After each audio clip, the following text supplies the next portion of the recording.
কোরআনের সুন্দরতম অনুচ্ছেদগুলোর একটি রয়েছে সূরা জুমারে, যেখানে পাপীদের উদ্দেশ্যে বলা হয়েছে। আমার এই কথা শুনে আপনাদের কেউ কেউ হয়তো চমকে উঠেছেন। আমি বলিনি এখানে ঈমানদারদের উদ্দেশ্যে বলা হয়েছে, আমি বলেছি পাপীদের উদ্দেশ্যে বলা হয়েছে। যারা ভুল কাজ করে, এলোমেলো কাজ করে, যারা সীমা লঙ্ঘন করে। এই অনুচ্ছেদে আল্লাহ পাপীদের বর্ণনা দিয়েছেন। প্রথমে এসেছে আল্লাহ বলছেন, قل يا عبادي الذين أسرفوا على أنفسهم। তিনি তার রাসূল সাল্লাল্লাহু আলাইহি সাল্লামকে বলেছেন, তিনি তাকে আদেশ করেছেন, বলুন আমার সেই বান্দাদেরকে যারা নিজেদের উপর অন্যায় করেছে। يا عبادي الذين أسرفوا على أنفسهم। এখানে কুল শব্দটির ব্যবহারে একটি চমৎকার ব্যাপার রয়েছে। আল্লাহ সরাসরি বলতে পারতেন, يا عبادي الذين أسرفوا على أنفسهم। হে আমার বান্দারা যারা সীমালঙ্ঘন করে অনেক দূরে চলে গেছো এবং ভুল কোনো কাজ করেছো, যার দ্বারা নিজের ক্ষতিই করেছো, তারা কেবল নিজেদেরই ক্ষতি করেছে। তিনি তাদের সাথে এভাবে কথা বলতে পারতেন, কিন্তু তিনি এই আয়াতটি শুরু করেছেন রাসূল সাল্লাল্লাহু আলাইহি সাল্লামকে একটি আমর বা আদেশ দিয়ে। কুল يعني خاطبهم أنت يا نبي الله صلى الله عليه وسلم। কেন? কারণ আল্লাহ রাসূল সাল্লাল্লাহু আলাইহি সাল্লামের দায়িত্ব হলো পাপীদের স্মরণ করিয়ে দেয়া। সেই পাপীরা, এমনকি সেই পাপীদের উদ্দেশ্যেও আল্লাহ সরাসরি কথা বলছেন। আল্লাহ তাদের উদ্দেশ্যে সরাসরি কথা বলছেন। সুতরাং এখানে দুটি বিষয় ঘটছে। নবীজির কাজ হলো মানুষকে আল্লাহ ও তার দ্বীনের কথা স্মরণ করিয়ে দেওয়া এবং কিভাবে আল্লাহর কাছে ফিরে আসতে হয় তা জানানো, এবং আল্লাহ আমার ও আপনার কাছে কি চান তা জানানো। এটা করার বিভিন্ন উপায় রয়েছে। এটা করার সহজ একটি উপায় হতে পারে আপনাকে অপরাধ বোধে ভোগানো। তুমি এটা করেছো, তুমি সেটা করেছো, তুমি ওটা করেছো, তুমি জানো এই পাপের শাস্তি কি? জাহান্নাম। তুমি জানো এই পাপের শাস্তি এটা, তুমি জানো আল্লাহ তোমার সাথে কি করবেন, তুমি জানো বিচার দিবসে কি ঘটবে। এমন অনেক উপায় এটা করা যায়। আমি আগামী 20 মিনিট আপনাদেরকে এই খুতবা দিতে পারতাম এবং বারবার স্মরণ করিয়ে দিতে পারতাম যে সম্ভবত আপনাদের জান্নাতে যাওয়ার কোনো সম্ভাবনাই নেই। আমি তা করতে পারতাম, কিন্তু এই আয়াতে আমি নবীজি সাল্লাল্লাহু আলাইহি সাল্লাম এবং স্বয়ং আল্লাহর কাছ থেকে ভিন্ন কিছু শিখেছি। আল্লাহ তার রাসূল সাল্লাল্লাহু আলাইহি সাল্লামকে আদেশ করেছেন এমন লোকদের সাথে কথা বলতে যারা নিজেদের নিয়ে লজ্জিত, কারণ তারা পাপে নিমজ্জিত এবং তারা মনে করে আমি এতটাই খারাপ, আল্লাহ আমার সাথে কথাই বলবেন না। আল্লাহ কেনই বা আমাকে সম্বোধন করবেন? আল্লাহ তাদের উদ্দেশ্যে কথা বলেন যাদের তিনি ভালোবাসেন, যারা তার অনুগত। আল্লাহ তাদের উদ্দেশ্যে কথা বলেন যারা তার আদেশ পালন করে। আল্লাহ তাদের উদ্দেশ্যে কথা বলেন যারা হালালের উপর থাকে এবং হারামের দিকে যায় না। কিন্তু এই আয়াতে আল্লাহ কথা বলছেন আল্লাযীনা আসরাফু আলা আনফুসিহিম। আর এর চেয়ে উল্লেখযোগ্য বিষয় হলো এই আয়াতটি মক্কায় অবতীর্ণ হয়েছিল। সুতরাং এটি শরীয়তের বিধান আসার পরে আসেনি। এটা রাসূল সাল্লাল্লাহু আলাইহি সাল্লাম মদিনায় হিজরতের পরে নাজিল হয়নি, যখন আমাদের উপর রোজা ফরজ হয়েছিল এবং খাদ্যাভ্যাসের নিয়মকানুনগুলো আরো বেশি করে ব্যাখ্যা করা হয়েছিল।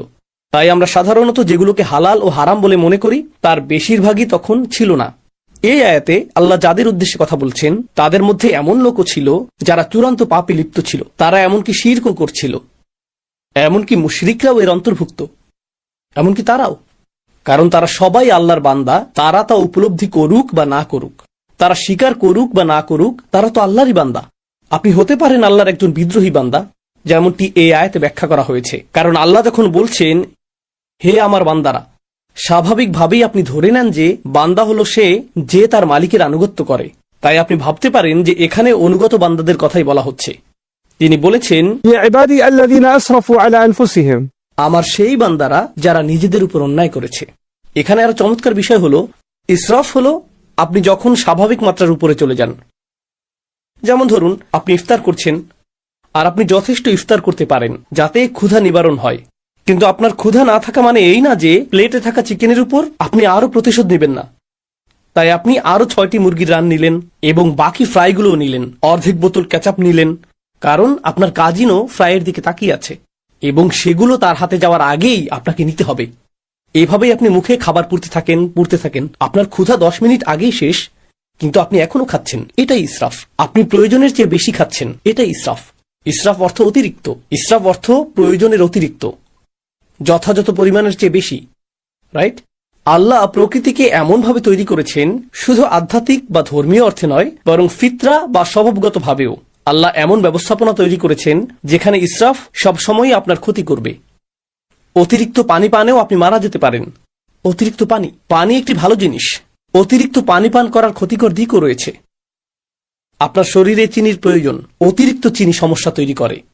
অতিরিক্ত পরিমাণে যে কোনো কিছুই সমস্যা সৃষ্টি করে। অতিরিক্ত ঘুমও সমস্যার কারণ। অতিরিক্ত ব্যায়ামও সমস্যার কারণ। আল্লাহ যা কিছু তৈরি করেছেন সবকিছুকেই একটি সীমার মধ্যে থাকতে হয়। আর আপনি যদি সেই সীমা অতিক্রম করেন তখন কার ক্ষতি করেন? নিজেরই ক্ষতি করেন। সবকিছুতেই, জীবনের প্রতিটি ক্ষেত্রেই আপনি এবং আমি ইসরাফে লিপ্ত হতে পারি। কিন্তু কি ঘটে? মানুষ হিসেবে মাঝে মাঝে আমরা কিছু বিষয়ে ভালো করি বা অন্যান্য জিনিসের চেয়ে কিছু জিনিস বেশি উপভোগ করি। তাই যখন আমরা অন্য কিছুর চেয়ে একটি জিনিস বেশি উপভোগ করি সেটার উপর আমরা মনোযোগ দিতে থাকি। আর যখন আপনি একটি জিনিসের উপর খুব বেশি মনোযোগ দেন স্পষ্টতই অন্য কিছুকে উপেক্ষা করেন, তাই না? সুতরাং আপনি একটি বিষয় ইসরাফ করেন এবং অন্য বিষয়ে তাফরিদ করেন, তাই না? إفراط একটি জিনিস, تفريط আরেকটি জিনিস। আপনি একদিকে খুব বেশি চলে যান, অন্য কিছু বাদ পড়ে। আমি আমার অফিস ভালোবাসি, তো আপনি অফিসে যান, আপনার 3টায় বের হওয়ার কথা, আপনি বলেন না আমি আরো 30 মিনিট থাকবো, বন্ধুর সাথে আড্ডা দিব। 4টা, 5টা, 6টা, 7টা বেজে গেল, কারণ আপনি আপনার কাজ ভালোবাসেন। সেটা দারুণ। তবে এখন আপনার পরিবার ক্ষতিগ্রস্ত হচ্ছে। আপনি তাদেরকে কোনো সময় দিচ্ছেন না। আপনার বাবা মাকে ফোন করার সময় নেই, আপনার মসজিদে গিয়ে নামাজ পড়ার সময় নেই, আপনার আর কোরআন তেলাওয়াত করার সময় নেই, কারণ আপনি সমস্ত সময় ব্যবসাতে দিচ্ছেন, তাই না? অথবা কেউ বলল আমি শুধু আমার সন্তানদের যত্ন নিতে চাই, তাই সে তার সমস্ত সময় সন্তানদের জন্য ব্যয় করছে। এখন যেহেতু তার সবটুকু সময় সন্তানদের সাথে কাটাচ্ছে, জীবনসঙ্গীর জন্য তার কোনো সময় নেই, বাবা মায়ের জন্য তার কোনো সময় নেই, ইবাদতের জন্য তার কোনো সময় নেই, তার সময় নেই। আপনি ইসরাফ করে ফেললেন। এমনকি ভালো কাজেও আপনি ইসরাফ করতে পারেন। এটা শুধু খারাপ কাজেই নয়, ভালো কাজেও প্রযোজ্য। তারপর এমন কিছু জিনিস রয়েছে যা আল্লাহ একটি নির্দিষ্ট উপায়ে জায়েজ করেছেন। যেমন যদি আপনি সঠিক পদ্ধতিতে করেন তাহলে এটা জায়েজ। নারী এবং পুরুষ একসাথে থাকতে পারে যদি তারা সঠিক উপায়ে তা করে। নারী এবং পুরুষের একসাথে থাকার ভুল উপায় রয়েছে, আবার সঠিক উপায় রয়েছে। এখন আপনি যদি সেই সীমাটি অতিক্রম করেন তাহলেও আপনি ইসরাফ করছেন। আপনি এমন সীমা লঙ্ঘন করছেন যা লঙ্ঘন করা উচিত নয়। সুতরাং সীমা লঙ্ঘনের বিভিন্ন ধরন রয়েছে। কখনো কখনো মানুষ সীমা অতিক্রম করে এবং তারা তা বুঝতে পারে না। এটি আরেকটি বিষয়। আমি মনে করি না যে আমি ভুল কিছু করেছি। এটি ছিল ছোট একটি পদক্ষেপ যা আরেকটি ছোট পদক্ষেপে নিয়ে গেছে, এবং আপনি কিছু বোঝার আগেই হায় আমি তো অনেক আগেই সীমা অতিক্রম করে ফেলেছি আর বিপজ্জনক এলাকার অনেক দূরে চলে এসেছি। আমি এখন নিষিদ্ধ এলাকায় বহু দূরে চলে গেছি। আপনি অনেক দূরে চলে গেছেন আর এখন আপনি বলছেন হায় আমি এলোমেলো করে ফেলেছি, কিভাবে আমি ফিরে আসব? অনেক দূরে চলে এসেছি। মজার একটা বিষয় আমেরিকার অর্থনীতিতে দেখা গিয়েছিল। যখন কয়েক বছর আগে সাবপ্রাইম মর্টগেজ সংকট হয়েছিল তখন বলা হচ্ছিল ব্যাংকগুলো এতটাই বড় যে তা ব্যর্থ হতে পারে না, অথবা গাড়ি কোম্পানিগুলো এতটাই বড় যে ব্যর্থ হতে পারে না। অর্থাৎ তাদের ব্যর্থতা এতটাই বড় যে নিরুপায় হয়ে তা মেনে নিতে হবে। এর থেকে ফিরে আসার আর কোনো উপায় নেই। তাই আসো এই ফুটো বালতিতে আরো টাকা ঢালি, তাই না? আপনি ভাবেন তওবা করার তুলনায় আমি অনেক বেশি পাপী, আমি ফিরতে পারবো না, সংশোধন করা সম্ভব না, এখন আমার কেবল পতনই হবে, আমার অনেক দেরি হয়ে গেছে।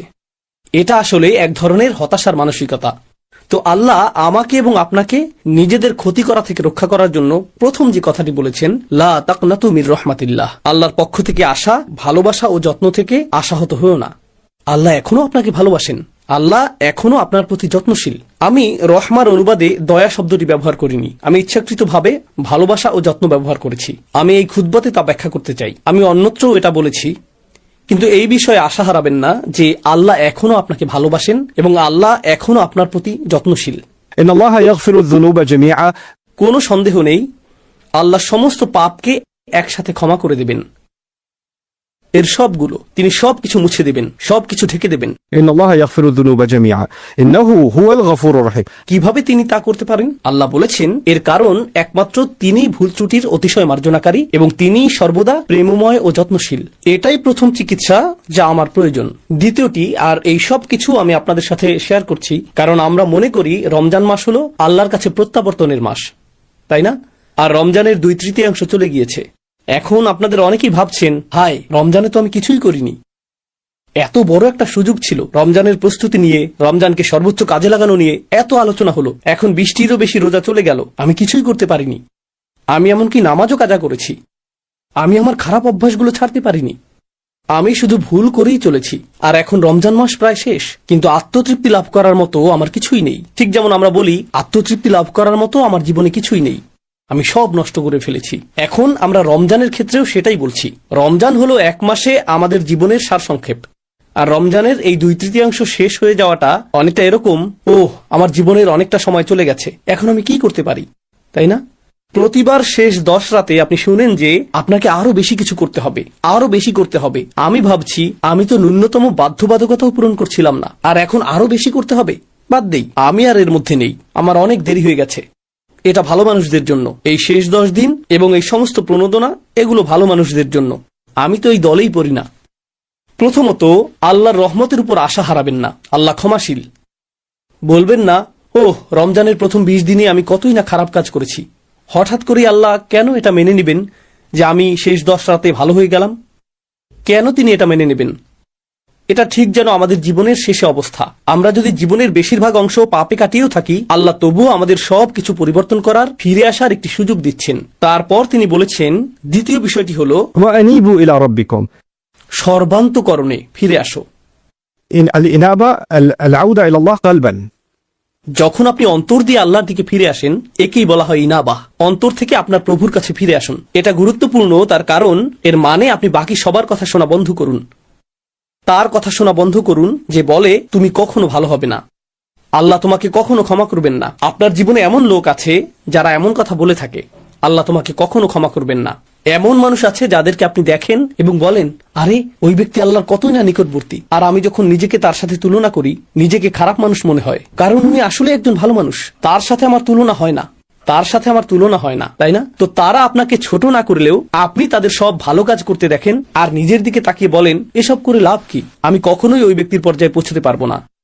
কোনো একজন এসে বলল, মাশাআল্লাহ, আলহামদুলিল্লাহ, আমি এই মাসে 2য়বারের মতো কোরআন খতম করলাম, আর আপনার অবস্থা এমন, আমি তো ফাতিহাও পড়িনি। কিন্তু আপনি তা আর বলেন না। আপনি এমন যে আমি কখনোই এই মানুষগুলোর নাগাল পাবো না, এই লোকেরাই জান্নাতে যাবে। আমি তো মনে হচ্ছে রাস্তার অন্য পাশে রয়েছি, বিপরীত দিকে এগিয়ে যাচ্ছি, তাই না? না, আল্লাহ বলছেন তোমার রবের কাছে ফিরে এসো, অন্য মানুষের দিকে তাকিও না। শুধু তুমি তোমার হৃদয়কে শুধু তোমার রবের দিকে ফিরাতে হবে, আর অন্য সবার প্রতি মনোযোগ দেওয়া বন্ধ করো। এটা কোনো প্রতিযোগিতা নয়, এটা কোনো প্রতিযোগিতা নয়। কয়জন 8 রাকাত পড়েছে, কয়জন 20 রাকাত পড়েছে, তুমি কয়টি কিয়ামুল লাইল আদায় করেছো, তুমি কয় রাকাত তাহাজ্জুদ পড়েছো, এটা কোনো প্রতিযোগিতা নয়। এটা কোনো প্রতিযোগিতা নয়, এটা অন্য কারোর সাথে তুলনা নয়। এখন আপনাকে শুধু নিজেকেই ফিরিয়ে আনতে হবে। أنيبوا إلى ربكم وأسلموا له من قبل أن يأتيكم العذاب. তার সামনে নিজেকে সঁপে দাও, শাস্তি আসার আগে, অনেক দেরি হওয়ার আগে।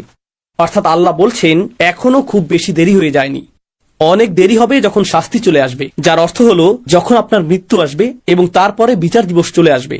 তা এখনো আসেনি, তাই আপনার জন্য এখনো দেরি হয়ে যায়নি। অন্যভাবে আল্লাহ একথা বলছেন যে তোমার কাছে সময় আছে, অন্যভাবে আল্লাহ একথা বলছেন যে তোমার আশা এখনো শেষ হয়নি। وأسلموا من قبل أن يأتيكم العذاب ثم لا تنصرون. তখন তোমাদেরকে আর সাহায্য করা হবে না, তখন আর সাহায্য করা হবে না। এটা কেবল হুমকি নয়, বরং উৎসাহও বটে। কারণ আল্লাহ যদি বলেন তখন তোমাকে সাহায্য করা হবে না, এর মানে এখন তোমাকে সাহায্য করা হবে, এখন তোমাকে সাহায্য করা হবে, তখনই কেবল তোমাকে সাহায্য করা হবে না। তো এই মুহূর্তে আল্লাহ তোমাকে সাহায্যের প্রস্তাব দিচ্ছেন, আল্লাহ আমাকেও সাহায্যের প্রস্তাব দিচ্ছেন। সুম্মা লা তুনসরুন। আর নুসরাহ অর্থ শুধুমাত্র সাহায্য নয়, এটা মুসাআদাহ বা আউন থেকে ভিন্ন। নুসরা ব্যবহৃত হয় সামরিক সাহায্যের ক্ষেত্রে, যখন সামরিক বাহিনীর জন্য বড় বড় চালান প্রেরণ করা হয় যাতে তারা পুনরায় রসদ পূর্ণ করতে পারে, সেটাকে আসলে বলা হয় নুসরাহ।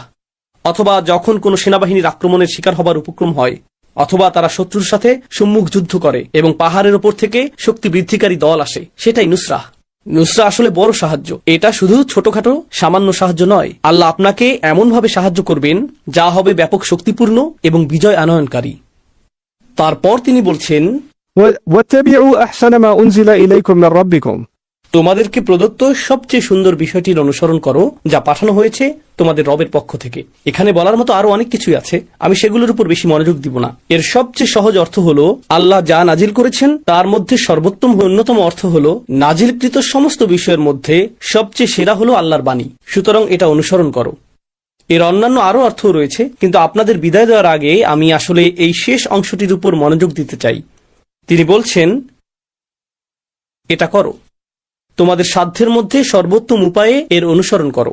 আল্লাহর নাজিল করা সবচেয়ে সুন্দর জিনিসটির অনুসরণ করো। কারণ কিছু লোক বলে, ও ইসলাম এত কঠিন, এত বেশি নিয়ম কানুন, এটা অনেক জটিল, আমি জানি না কি করতে হবে, আমি জানি না কেন এত খুঁটিনাটি বিষয় রয়েছে। কিন্তু আল্লাহ বলছেন না, এটা আসলে সুন্দর এবং সরল।